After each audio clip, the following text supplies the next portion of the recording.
you are on the thin side. And then him saying all this stuff and then making a joke because he has a form of ADHD and autism. And then he will make a joke out of it, for me to be like, oh, you're just joking, like, we both know you have autism and ADHD, so that's what the joke is about. And then later, he's like, wait, why are you asking for more? Or why are you asking for money if, you can go over there and eat your 2 other or 3 other pieces of bread.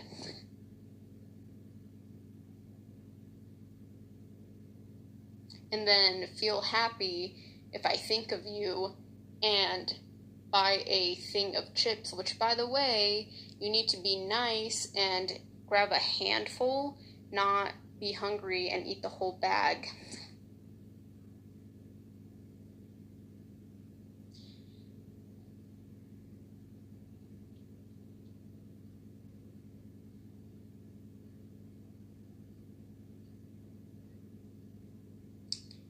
And so,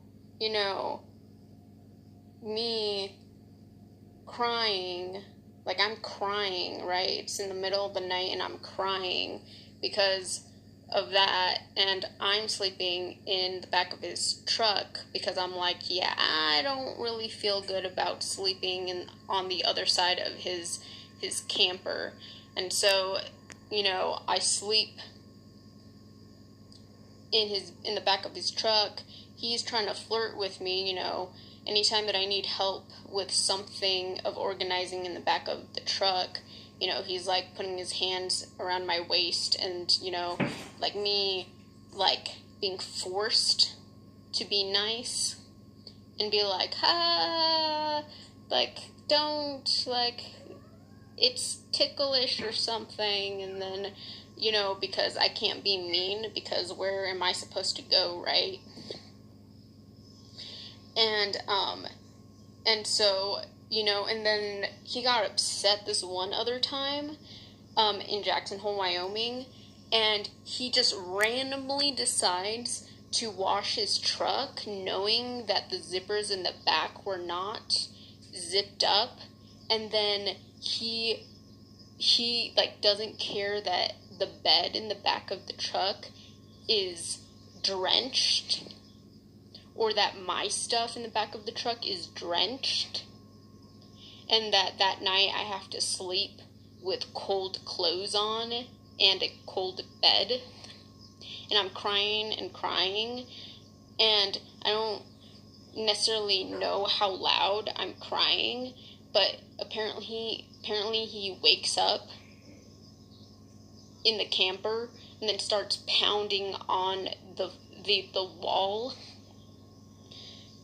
telling me to shut up.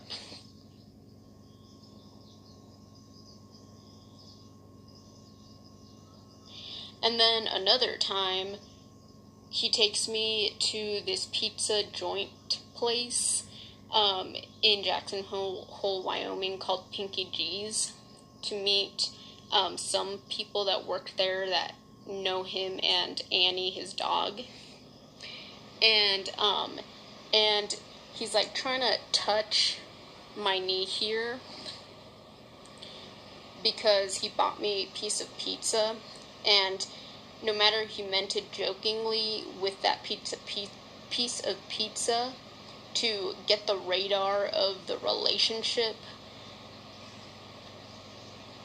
it doesn't matter. It's not something that I wanted. And I'm not even wearing this, okay, like, for him to get some idea. Which, by the way, like, this and this are both my, hey, I stick to myself and I'm independent. And anyways, so he's like trying to like touch here, and then I'm like, nah.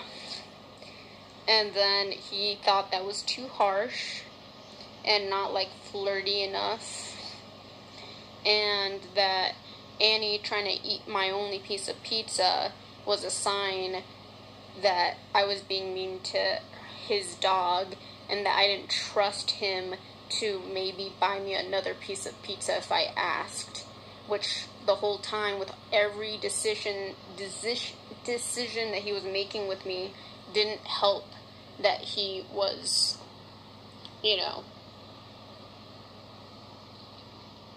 yeah. And,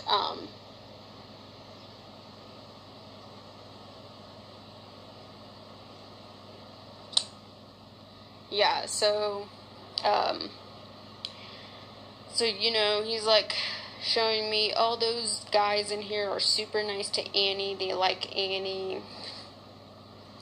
And then we walk out, and he wants to walk around in the square with all the shops, and I go in next door. I'm like, hey, wait here, or come in, and I want to check out this sweater here, because I'm thinking of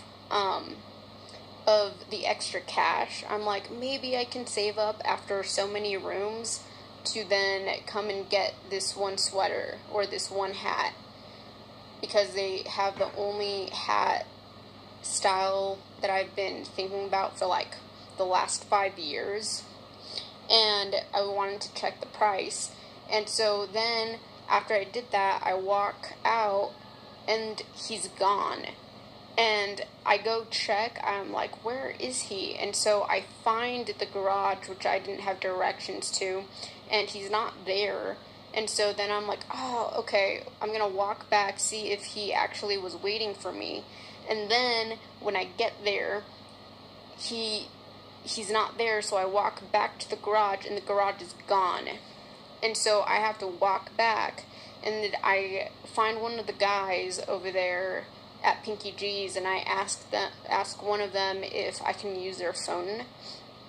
And I call Jarret, because I don't have any cell service, and I call him from his phone number that's saved on the phone that I have.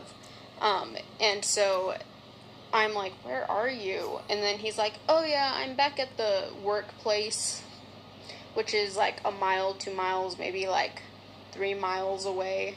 And I'm like, you didn't wait for me? And he's like, oh, well, I kind of drove once in that one street area, and then I didn't see you, so I decided to head back.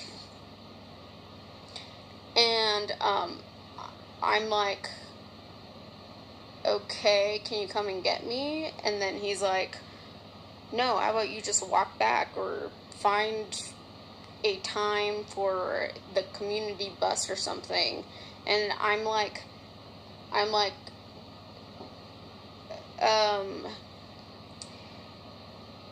you didn't stick around. You literally left me at that shop. You didn't even come back and stay at one of those benches or one of those table seats that is in that location to wait for me. I didn't even take that long. At most, like 3 minutes in there. And you saw me go through the door because me and you were making eye contact, and for me to tell you that I was going in the door to go and see a price.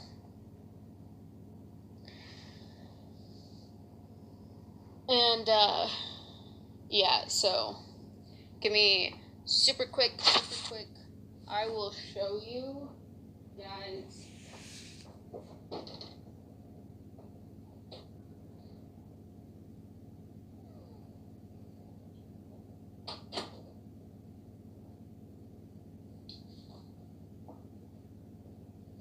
I'm showing you guys the rest of the cabin.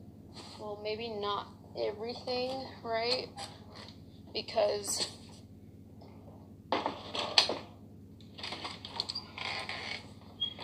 I guess the land property is more expensive, right? So that's his cabin. That's the area as in the back.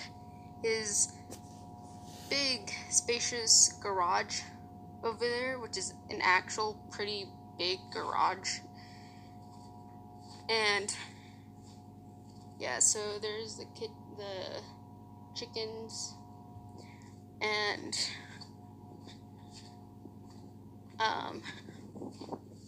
here is the cabin.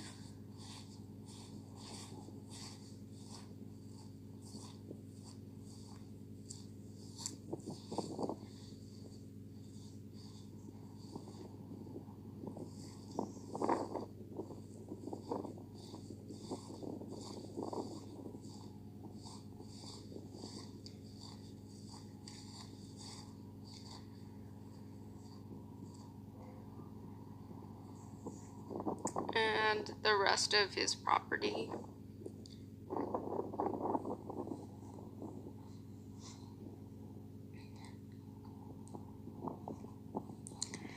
And he took down the flagpole that was here.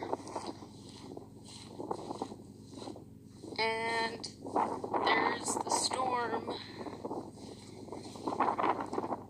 I did not do that. It's literally, if you can't hear it or see the mountains that are starting to get snowy over there. Anyways.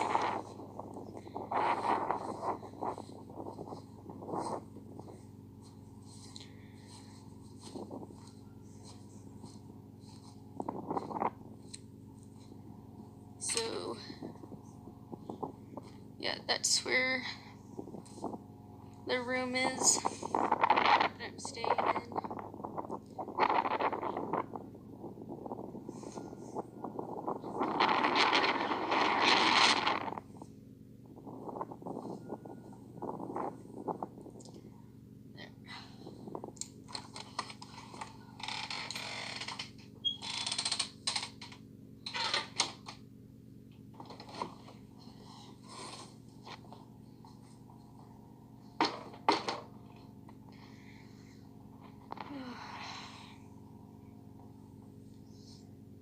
So, yeah, there's the tiny bit of